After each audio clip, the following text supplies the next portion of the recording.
चुटकी सिंदूर की कीमत तुम क्या जानो रमेश बाबू।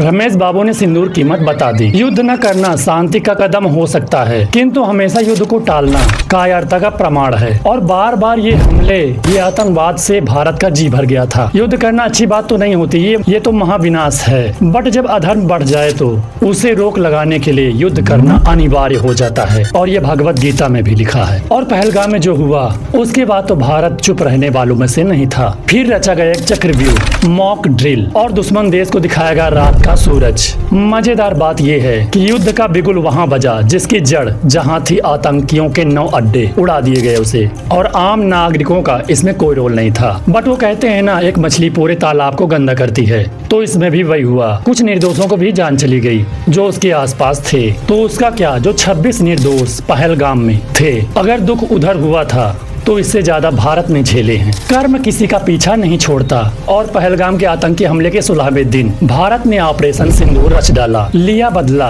बुधवार आधी रात को भारत ने अमेरिका और ब्रिटेन सहित कई प्रमुख देशों को जानकारी भी दे दी। पाकिस्तान के 100 किलोमीटर दायरे में आतंकियों के 9 ठिकाने उड़ा दिए। आखिर ये 9 ठिकानों पर हमला क्यों किया भारत ने, ये जानना बहुत इम्पोर्टेंट है, तो ध्यान से देखना इस वीडियो को पूरा लास्ट तक। So let's start. भारत के एक्शन को लेकर सूत्रों का कहना है कि भारतीय सशस्त्र बलों ने पाकिस्तान अधिकृत कश्मीर (POK) पाकिस्तान में 9 अलग अलग स्थानों पर स्थित करीब 1 दर्जन आतंकी ठिकानों पर हमला किया। यह लक्ष्य पाकिस्तान की सीमा से 100 किलोमीटर के अंदर तक थे। सूत्रों का कहना है कि हमले से पहले 1 दर्जन आतंकी ठिकानों की पहचान की गई, उन्हें ट्रैक किया गया, फिर उन पर हमला करके नष्ट कर दिया गया। ये जो 9 ठिकाने थे वो इस प्रकार हैं: बहालपुर मुरीद के गोलपुर लश्कर camp, Sawai Bilal camp, Lashkar Kotli camp, Barnala camp, Sarjal camp और महमूना कैंप। भारत की ओर से जिन आतंकी ठिकानों का निशाना बनाया गया उसमें जैश ए मोहम्मद का मुख्यालय भी शामिल है। इसके अलावा लश्कर ए तैयबा और हिजबुल मुजाहिदीन, मुझे तो बोलना भी नहीं आ रहा इन आतंकियों के अड्डे का नाम, और इन कैंपों को तबाह कर दिया गया। सबसे बड़ा हमला बहालपुर में हुआ, जो अंतर्राष्ट्रीय सीमा से करीब 100 किलोमीटर अंदर स्थित है, और यहाँ पर जैश ए मोहम्मद का मुख्यालय है, इसे निपटा दिया गया। इसी तरह सांबा सेक्टर की सीमा से 30 किलोमीटर अंदर मुरीद के नाम की जगह पर लश्कर ए तैयबा